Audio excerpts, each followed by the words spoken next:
lovely viewers. Welcome to the Home Economics Show where we create the standard. It's a lovely afternoon. Yes, I know you are wondering what am I doing on the motorbike? I went for a ride and something just occurred and I decided like, wow, let me talk to you guys about this. And so today we'll be looking at family crisis. You heard right, family crisis. What is family crisis? As individuals and as families, we all have our ups and downs. We all go through our highs and lows. And there are certain challenges that we face at any particular point in time that changes and affect the way we use our resources and the way we interact as individuals and as family members. And so those are some of the things that we'll be looking at today. Family crisis, usually they are events, and in home economics, when we say events, they're unexpected occurrences that happen in our life that bring or cause changes in the way that we live. Family crisis, some of them are things that we know. And so examples of family crisis or individual crisis include childbirth, or when you have a new person coming into your life, a new family member, accidents. Yeah, and actually that is what caused me to pull over to have this video shoot for you guys. Illness, divorce, which is on the increase these days. All these are things that as individuals and our families, we face, or there are crises that we encounter. And even changing, like how I had to move all the way from Accra to Winneba, like it was a whole new thing for me. And so we'll look at how we can cope with, as individuals and families, some of these crises when they come our way. And so let's take a look at example moving. These days, due to job, due to marriage, we move and then change our location one way or the other.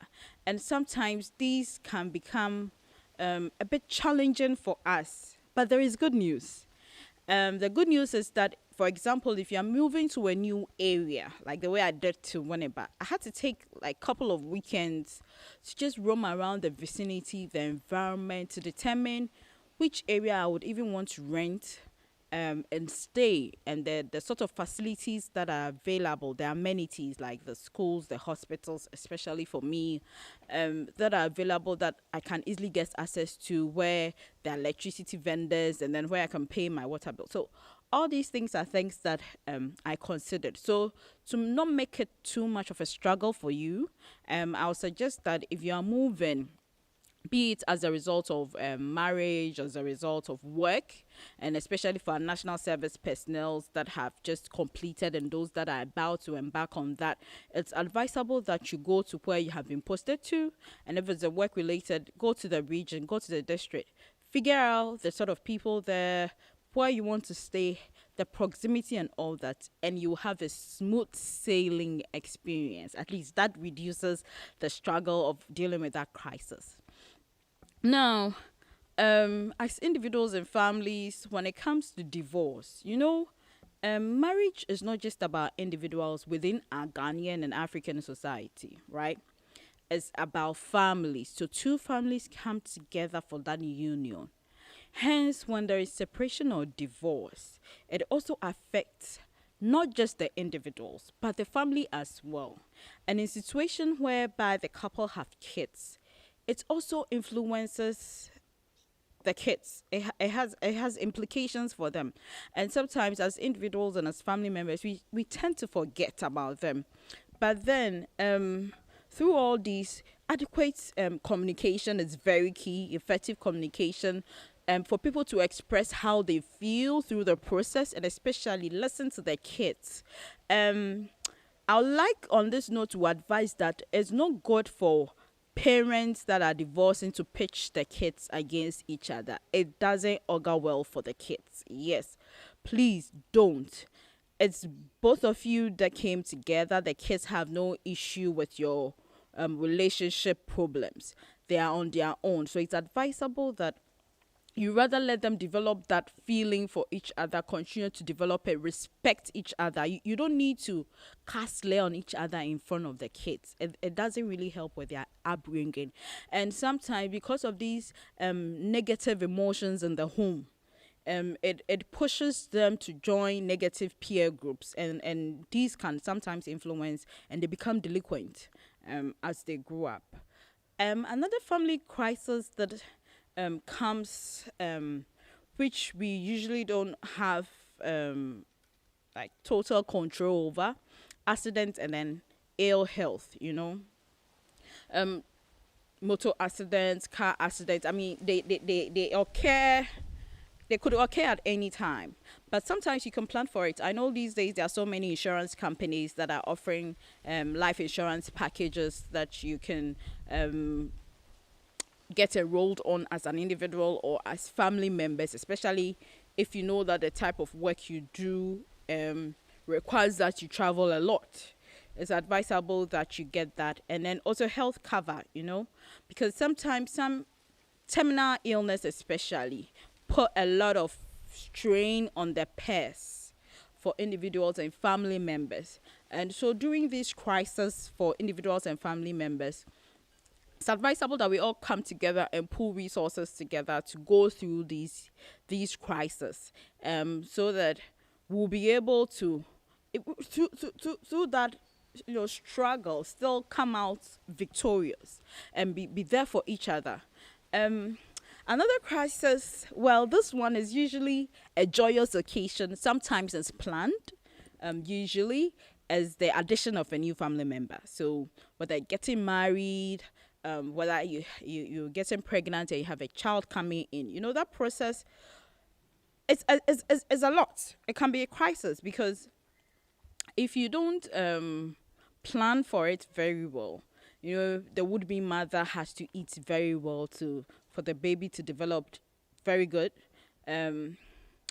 You need to prepare your clothing, because as your stomach becomes big, as it begins to show, you need to adjust your clothing to suit that.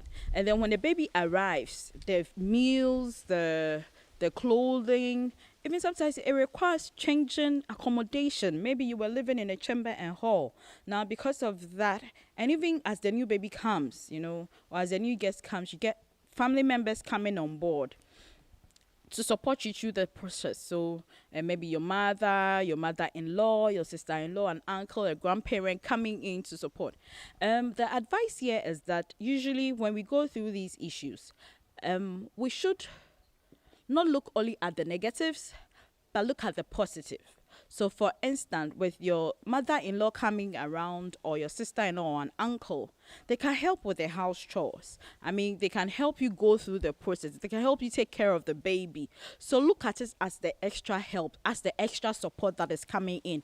If you have older kids, these family support can even help with their homework, their meal time, so that it gives you that opportunity to take care of the child. And another aspect that sometimes within our Ghanaian society, because of that support that we get, that we don't really, it's not really coming out, but some few people go through, is that withdrawal symptom. It's not every mother that is able to grasp the concept that, hey, I'm a mother, like I have a child, I have to take care of it. The child is demanding so much. Some people withdraw, to the extent that if you're not careful, some mothers in the initial stages hate their child. It's not a hate as in like, because it's just the fact that they're not able to deal with all the emotions that they are going through at that particular point in time. But because sometimes you have the mother around, you have a sister around, you have somebody that will be like, oh, let me hold the baby small.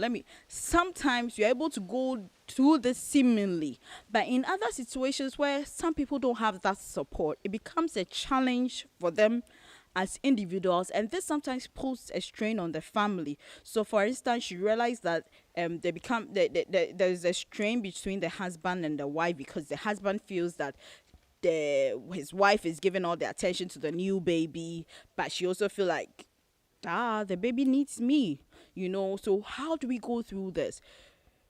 It's my next area. So all these crises, we need to plan ahead for those that we can manage, like the child, like getting married and all that. I mean, you know it. So for those ones, you can plan ahead. And to plan ahead, you need to communicate effectively. Communication is very, very key to go through any family crisis or individual crisis. You need to, if you're an individual, sometimes have that reflective process with yourself, and be able to accept the hard truths so that you can overcome these challenges that you're facing. And as a family too, you need to have that conversation. If you are hurting, let your partner know. Listen to your kids. If they are going through, don't just brush it aside. Oh, now they're there in our name. It doesn't help. It makes people build up too much, and then the little thing, they explode. And so we advise that as individuals and families, you have conversations, listen, talk to each other, appreciate where that individual is coming from, and through that you'll be able to provide the support that each of you need. We recommend that as you go through all these, do feel free to seek outside help and support. Don't feel shy when you're going through crisis. And also read a lot and talk to other people. Some people might have been there, and they can share their experiences for you to learn a couple of things from. And so this is what this afternoon, I mean, as I rode my bike through town, like it just occurred to me that, okay, what if there was an accident, so I was like, hey, let me share this with my fans and my viewers about crisis that we can face as individuals and families. I hope this has been beneficial to you, and I hope to come your way again next week with another episode of the Home Economics Show. Don't forget to like, comment, subscribe, and then share with your friends and family. Let's get the news out there. Home Economics Show. We create